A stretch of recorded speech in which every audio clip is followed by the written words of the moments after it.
A lonely road cross another cold state line, miles away from this love, purpose undefined. While I recall the words spoke to me, can help a wish that I was there and where I love to be. Oh yeah.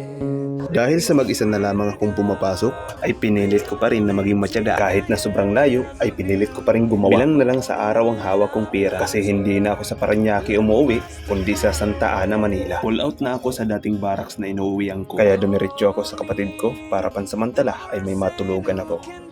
True to you, I love her when I found her.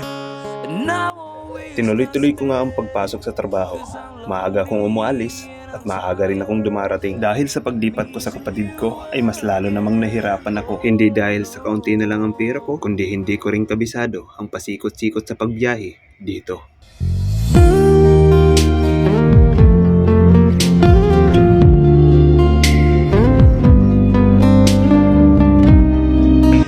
Morning sa inyong lahat.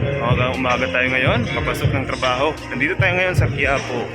Nagsumikap ako hanggat sa kaya ko. Hanggat may nababanggit akong trabaho, nagkakanda utang-utang ako. Mahirap makiayon sa syudad na kung saan dumating na walang-wala. Layunin kong walang tatanggihang trabaho. Basta marangal ay mga pagkakataon talaga na hindi ko makuha ang isang trabaho. Dahil sa maraming kulang na papilis at wala pang sariling ipon. Tumuloy-tuloy po ng ilang araw ang pagtatrabaho ko dito. Subalit nang dumating ang kuta, dito nagsipasok na ang malaki kong problema. lonely road cross another cold state line, miles away from the Dahil sa napakaraming kulang kong requirements ay hindi ko makukuha ang sahod ko. Subali mangangapa na naman ako kung saan na ako hahanap ng pirang mga gagastusin ko. Kaya nagpapasalamat ako sa nanay ko at kapatid ko na patuloy na nagbibigay pa rin kahit papano. Umabsent ako ng 2 araw sa aking pinagtatrabahuan. Subalit hindi madali ang pagkuha ng mga kulang na requirement dahil sa matagal na proseso para makuha ang mga requirement. Mabigat man sa loob ko,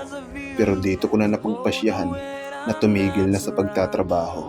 Isa lang ang dahilan, walang-wala na talaga ako. You're